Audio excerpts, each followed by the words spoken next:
Children are born pre-programmed to communicate and will naturally seek out interaction. As practitioners, we need to make sure the interactions we have with children are high quality and supportive of their development. Plan plenty of opportunities for communication and be a good conversation partner by listening, asking open questions, commenting, repeating, extending, adapting and valuing non-verbal communication as well.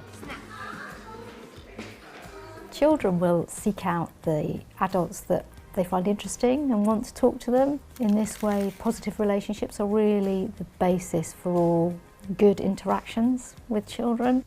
I'm wondering how you support building those relationships with your children in nursery so that they then have those great interactions with you.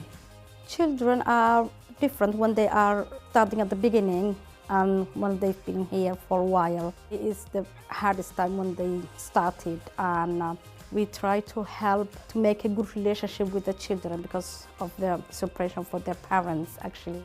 I think that thinking about communication, not just being the words, but actually the whole your whole body language and all the ways that you can use gesture-specific communication strategies like the symbol cards or visual timetables. All of that goes towards supporting developing communication, and for some children that might be their main way of doing it, and for other children it will be a way of supplementing that and supporting that communication, especially initially when you're building those relationships. Not rushing talk and leaving gaps to give children time to respond and really process what's been said to them is a really important part of an interaction, so that children are really confident in terms of how they might respond. I'm wondering, how do you find time and space in your practice to make sure that those interactions aren't rushed?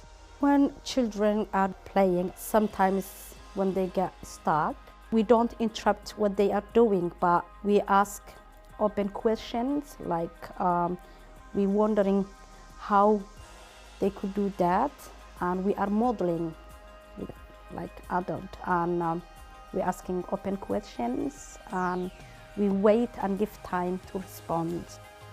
That's a great way of supporting confidence, leaving gaps and the pause in between so that children have got that thinking time. Tuning into what children are interested in is really important for communication to be motivating for children, and it keeps the interaction going.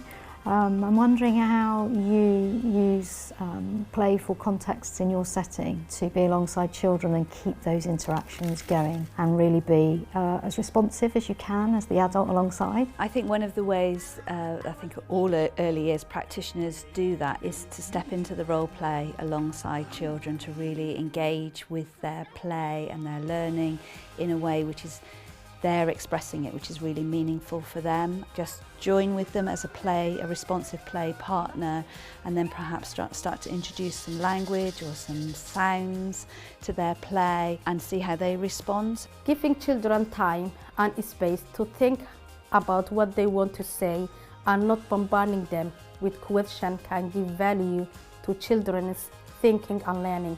Being a responsive play and conversation partner who gently extends the communication opportunities without taking over is central to authentic interactions.